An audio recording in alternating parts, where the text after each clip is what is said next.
The winter twilight came early in Boston. As snow began to dance on the cobblestone streets of Beacon Hill's upscale neighborhood, warm light glowed from the Montgomery family mansion. Elizabeth Montgomery returned home from work, took off her shoes at the entrance, hung up her coat, and heaved a deep sigh. There had been no progress on her promotion to partner at the architecture firm, and she was physically and mentally exhausted. "I'm home," she called out, and James's voice responded from the living room. "Welcome home, honey. How was your day?" Elizabeth entered the living room and found her husband sitting on the sofa. James set his tablet aside and smiled at Elizabeth. "I almost missed the last train again." "I'm sorry," Elizabeth said. "It's okay. I understand since I'm busy with work too," James nodded understandingly. "But don't you think you should consider slowing down a bit? Our time together is important too." Elizabeth chose her words carefully before answering. "The Hanson project is at a critical stage. It'll be wrapped up in a few months." Married for 7 years, Elizabeth and James had no children. They had both prioritized their careers, but lately James had been mentioning family time more frequently. Elizabeth also wanted to have a family, but now was a crucial turning point in her career. The next morning, Elizabeth woke up early and was preparing breakfast. Looking at the calendar, she noticed her birthday was marked for the following week. When James came downstairs, she asked, "Do you have any plans for next Friday?" James showed a troubled expression. "Oh, I have a business trip to New York that day." Do you know some people earn over $10,000 a month just by posting Reddit stories on YouTube? No face, no voice, just a laptop. I do it too. Link below if you're curious. "It's a meeting with an important client that I can't cancel." "I'm sorry, that was your birthday, wasn't it?" Elizabeth shrugged, hiding her disappointment. "It's okay. I understand." When she checked her phone, there was a message from her sister Catherine. "How about dinner with our parents tonight?" Elizabeth replied with slight tension, "Sounds good. The usual place at 7. Catherine had once been a successful model. She still maintained her perfect appearance and showcased her beauty on social media. She always captured their parents' attention. In the evening, Elizabeth arrived at the restaurant and found her parents and Catherine already seated at a table. "Elizabeth, you're late," her mother Martha said, looking at her watch. "I'm sorry, there was an unexpected problem at the construction site," Elizabeth explained as she took her seat. "You're always about work," her father Robert said with mild reproach. Catherine arrived right on time. Catherine smiled with satisfaction. She sat next to their parents, showing off a new bracelet. "Mom and Dad gave this to me last week. Isn't it lovely?" "It's very nice," Elizabeth replied kindly. A worry crossed her mind about whether her parents would remember her birthday present. During dinner, the conversation revolved around Catherine's recent activities and their parents' friends. When Elizabeth began to talk about her new project, Robert waved his hand to interrupt her. "Enough about architecture. Catherine is going to receive an award for her charity work. Listen to that." Elizabeth nodded silently and listened to her sister's story. Though accustomed to being excluded from family conversations, she couldn't help feeling a pang in her heart. "By the way, Elizabeth," Martha suddenly asked, "is there any progress with James? I want to see my grandchildren." Elizabeth took a deep breath before answering. "We're both focusing on our careers right now. But in the future." "You're already 35, Martha said worriedly. "You can't wait forever." Catherine interjected, "Don't worry, Mom. Elizabeth always puts work first." Elizabeth remained silent. Despite her family's criticism and cold attitude, she continued to treat them sincerely. Every Christmas she prepared heartfelt gifts, and she organized gatherings for family anniversaries. That was her way. When she returned home, James was still up, working. Elizabeth briefly mentioned the dinner with her family and how her parents favored Catherine as usual. "Don't mind it," James said, embracing her shoulders. You're a wonderful architect, and I'm proud of you. Elizabeth was comforted by her husband's words. Despite her family's coldness, at least her husband supported her, she thought. Elizabeth kissed James and headed to bed to prepare for an early start tomorrow. Morning light reflected off Boston's skyscrapers, and the construction site was bustling with activity. Elizabeth Montgomery, wearing a helmet, was in earnest discussion with the construction supervisor. The Hanson project had the potential to be a turning point in her career.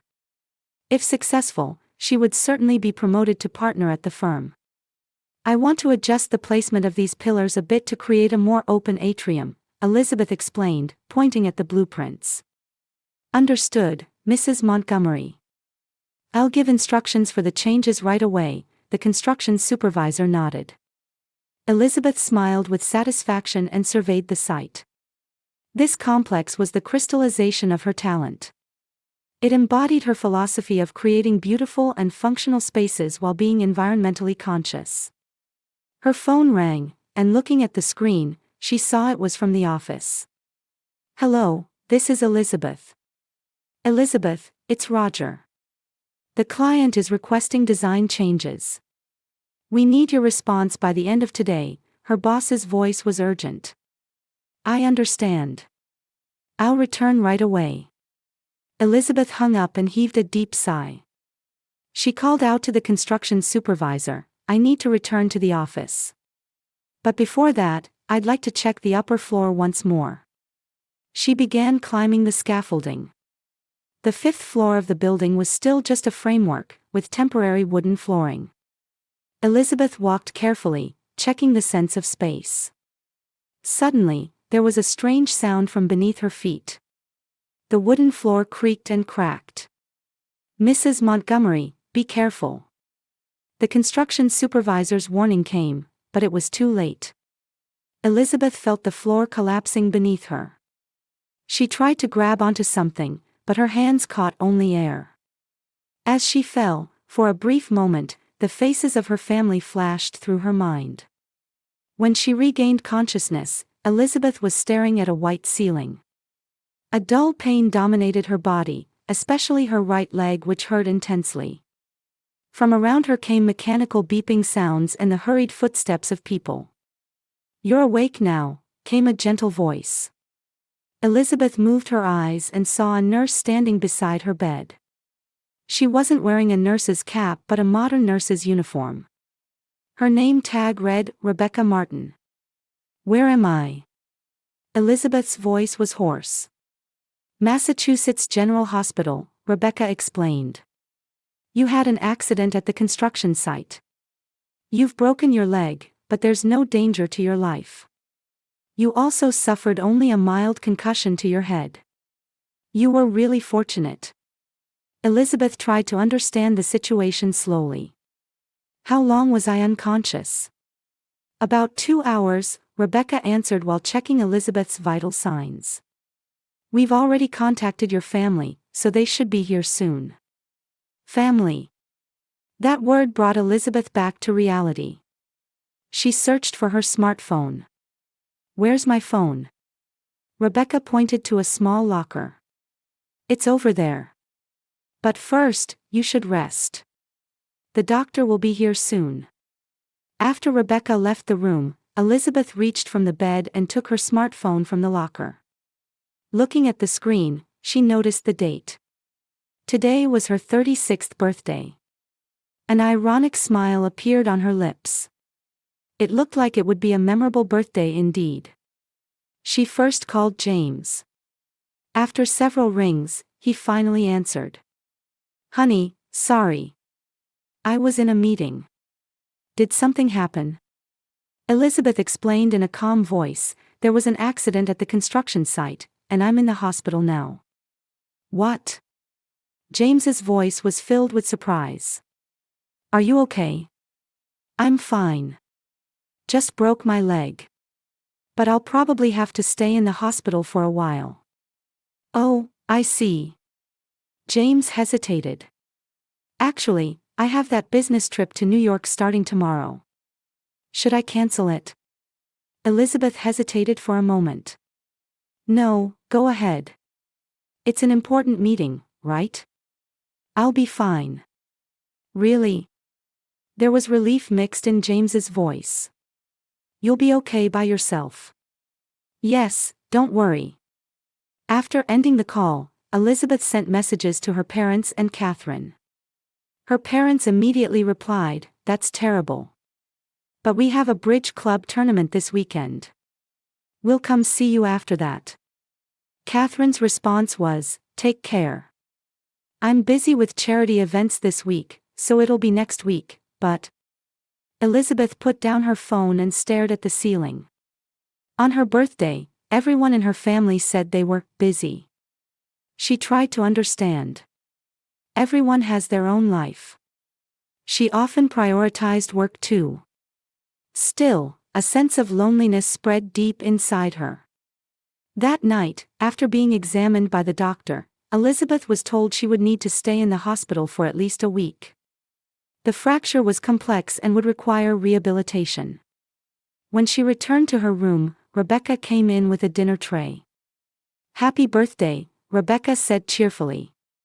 On the tray was a small cupcake with a single candle. "How did you know?" Elizabeth was surprised.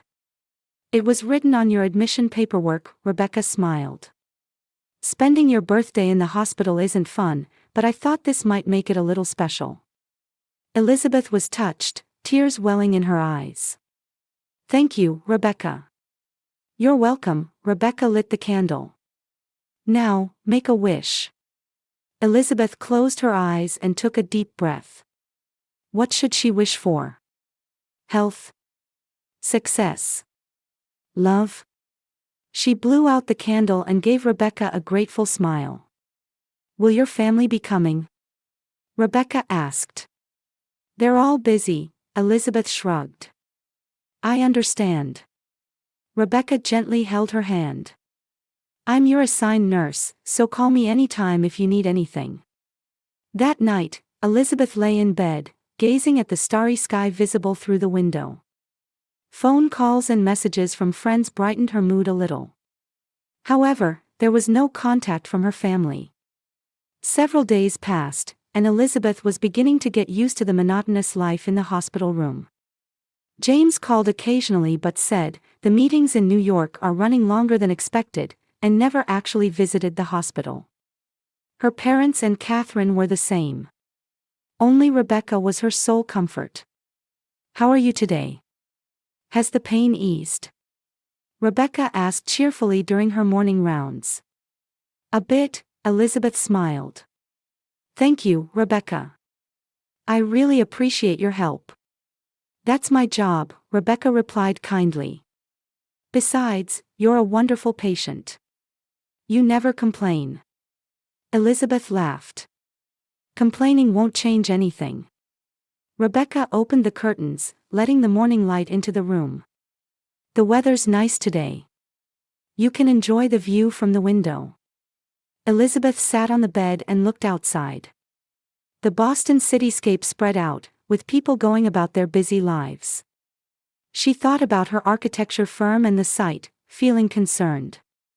However, she had already been informed by the office that the project was progressing without problems despite her absence. "Are you bored?" Rebecca asked.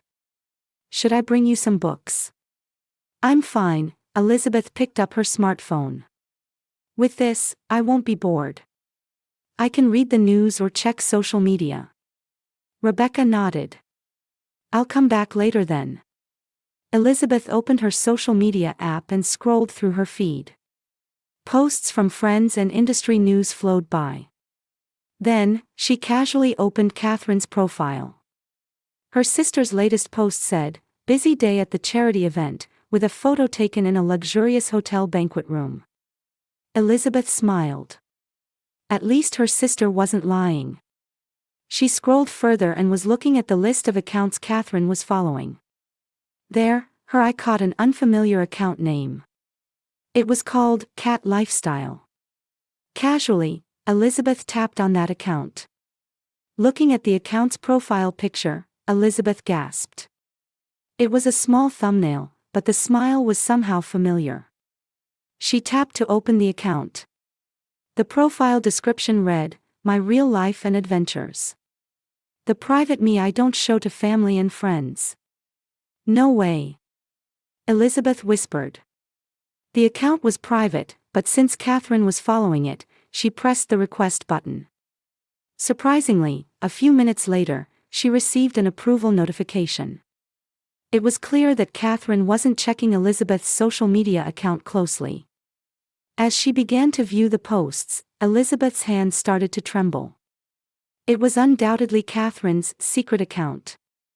Unlike her usually perfectly curated posts, these were more raw and candid. Elizabeth's eyes caught the most recent post. It was dated 3 days ago, right after her hospitalization.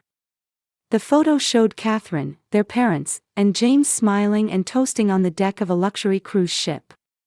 Her husband, instead of being at important meetings in New York, was enjoying a cruise with her family. Tears fell from Elizabeth's eyes. With trembling fingers, she scrolled through other posts. There were posts showing preparations from a week ago and excitement before departure. Finally, the secret plan without Elizabeth is happening. She's always work, and doesn't understand our fun. But now we can enjoy without her. That was posted a few days before her birthday. Elizabeth felt an icy sensation enveloping her entire body. Her family and husband had planned a trip excluding her for her birthday. And even while she was hospitalized after an accident, they carried out that plan without changing it. The door opened, and Rebecca came in. "Mrs. Montgomery, it's time for your medication." She cut off mid-sentence. "What's wrong? Did something happen?" Elizabeth managed to squeeze out words, "My family is, while I'm in the hospital." Rebecca approached the bed and looked at the smartphone screen. "Oh no," she whispered. Elizabeth couldn't take her eyes off the screen. Catherine's post continued, "James is so good at lying to Elizabeth. I laugh every time he says, New York meeting." The post was accompanied by a photo of James relaxing poolside with a cocktail. His expression was more open and happy than Elizabeth had ever seen. "I've been deceived for years." Elizabeth's voice was hollow. Rebecca sat next to her and placed a hand on her shoulder. "Take a deep breath. This is such a shocking discovery." Elizabeth looked at older posts. There were many posts showing family-only gatherings held during her absence. While she was busy with work, her family was having fun excluding her. And James was always present at those gatherings. "They don't think of me as family," Elizabeth said painfully. She picked up her phone and decided to call James. After several rings, he answered. "Honey, what is it? Is there a problem?" From the background, music and voices typical of a cruise ship could be heard. Elizabeth tried to maintain her composure. "James, where are you right now?" There was a moment of silence. "Oh, I'm in New York. Just between meetings with clients." "I see." Elizabeth chose her words. "Is the meeting going well?" "Of course, it's going smoothly. I'm a bit tired, but it's an important business deal." James's voice was slightly tense. "I'll be back in a few days. Don't worry." Elizabeth smiled while looking out the window. "Enjoy yourself." "What?" "Enjoy yourself," she repeated in a whisper. "Really, enjoy yourself." "Elizabeth, what's wrong? Are you feeling unwell?" "No, I'm seeing things very clearly now." She hung up. Rebecca was watching Elizabeth intently. "What are you going to do?" Elizabeth put down her smartphone and took a deep breath. "I don't know yet.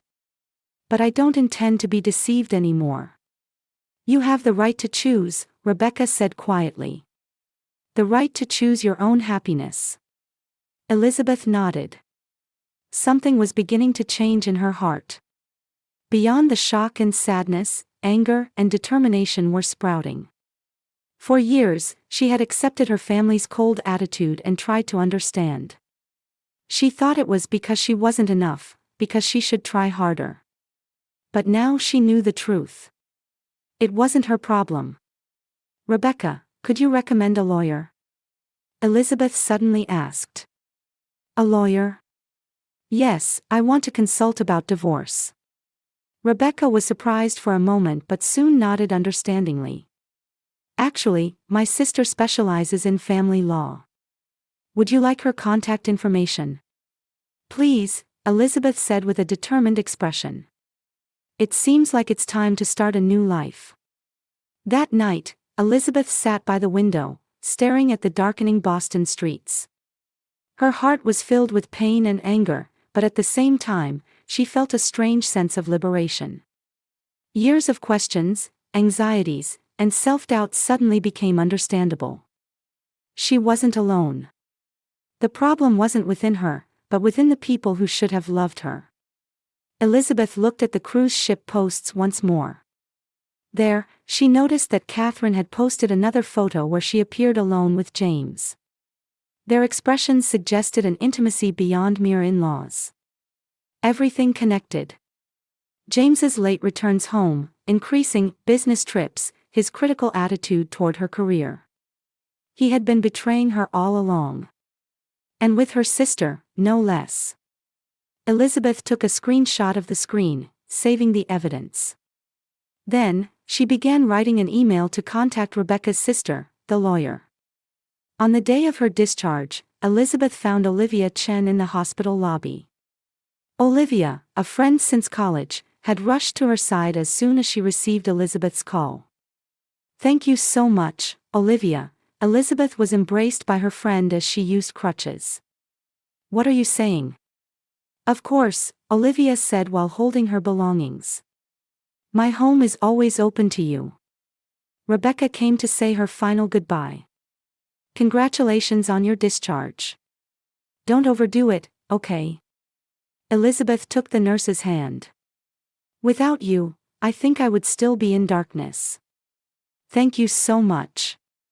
Rebecca smiled kindly. "Were you able to contact my sister?" "Yes, I'm meeting her tomorrow," Elizabeth nodded. Olivia's apartment was in the Cambridge district of Boston. It was a small but comfortable space, and Elizabeth would be using the guest room as a temporary refuge. She had decided not to return to her own home. At least, not yet. "I didn't need much luggage," Elizabeth indicated one suitcase and a laptop bag. "I contacted my workplace directly from the hospital and had them send what I needed." Olivia said while making tea in the kitchen, "Have you heard from James?" "He calls and messages every day." Saying he returned from New York, Elizabeth smiled bitterly. "Now he's asking, why aren't you coming home when I'm here?" "What did you tell him?" "I told him I'm staying at a friend's house for rehabilitation." Elizabeth looked at her smartphone. "My parents and Catherine have also returned from the cruise, finally. I got a message from my mother asking, 'How are you feeling?'" Olivia, unable to hide her anger, asked, "What are you going to do? Expose everything right away?" Elizabeth took a sip of tea and slowly shook her head. "No. It's not time yet. First, I want to meet with the lawyer and get everything prepared." The next day, Elizabeth met with Samantha Martin, Rebecca's sister. Samantha was in her mid-40s, a lawyer with sharp eyes and a thoughtful expression. "I understand your situation," Samantha said after Elizabeth had explained everything. "There's sufficient evidence. The social media posts, the lies on the phone, and—" She hesitated a bit, "the suspicions about the relationship with your sister. How should we proceed?" Elizabeth asked calmly. "First, let's create an inventory of assets.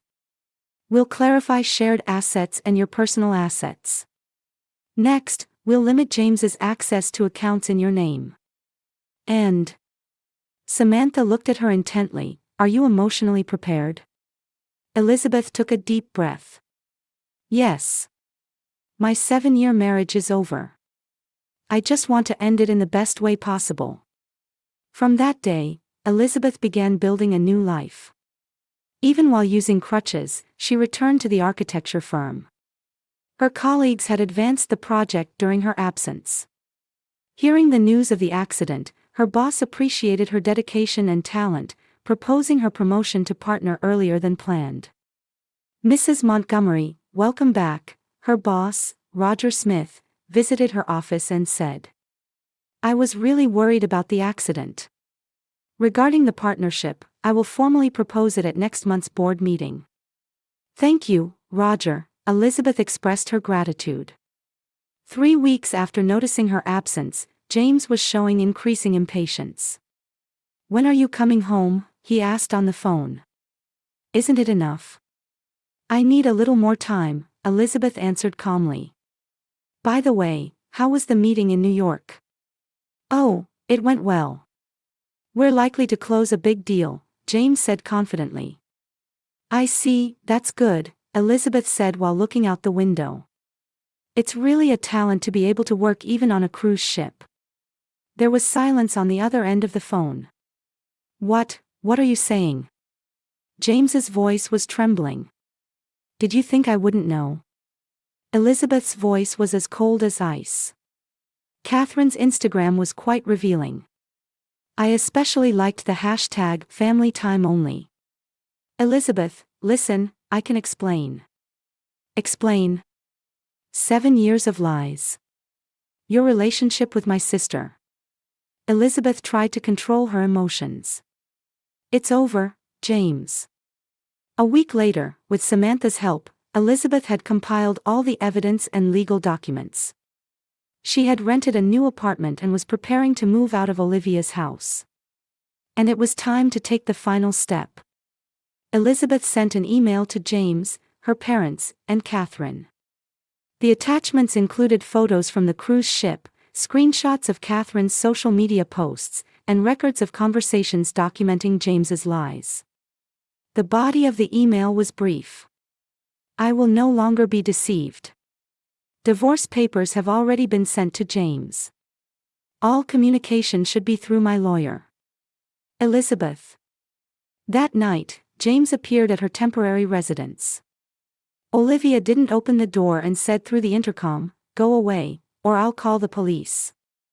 The next morning, Elizabeth's cell phone received angry messages from her parents. How could you embarrass the family? Bringing problems outside the home, her mother had written. There was not a word from Catherine. On the day Elizabeth moved to her new apartment, she stood on Olivia's balcony one last time, overlooking the city of Boston. Any regrets? Olivia asked, standing next to her. No, Elizabeth smiled. Rather, I think I should have done it sooner. But that too is part of my life. A few days later, she received a call from James's lawyer. He intended to contest the property division. Mr. Montgomery is demanding 70% of the shared assets, the lawyer said. Samantha responded calmly, I'm sorry, but that's unacceptable. We are prepared to detail Mr. Montgomery's infidelity in court, especially his relationship with our client's sister. The threat was effective. James softened his stance and agreed to the divorce on terms favorable to Elizabeth. One weekend, Elizabeth made a final visit to her parents' house. Martha opened the door. Her face was hard and cold. May I come in? Elizabeth asked. In the living room, Robert was reading a newspaper. He put it down when he saw his daughter. Have you come to apologize for destroying the family? He said in a harsh tone. Elizabeth stood before them, looking straight into their eyes. No. I came to tell you the truth. A real family doesn't betray each other. I've always sought your love. But now I understand. I have the right to live my own life. Martha pursed her lips. You were always selfish. No, Mother, Elizabeth said quietly. I just learned my worth. She headed for the door. Looking back, she said finally, goodbye. I hope someday you'll understand what a true family relationship means. 2 years later, in Boston spring. Elizabeth was gazing at the sparkle of the Charles River from the window of her architecture firm, Wilson Design Group. Half a year after the divorce, she had become independent and established her own company. Now with a staff of 10, she was building a reputation for sustainable architectural design. The preparations for the 4 o'clock meeting are ready, her assistant Jessica handed her some documents. Thank you, Elizabeth smiled. And have all the invitations for my birthday party been sent out? Yes, sent to everyone. Rebecca and Matthew have already replied that they'll attend.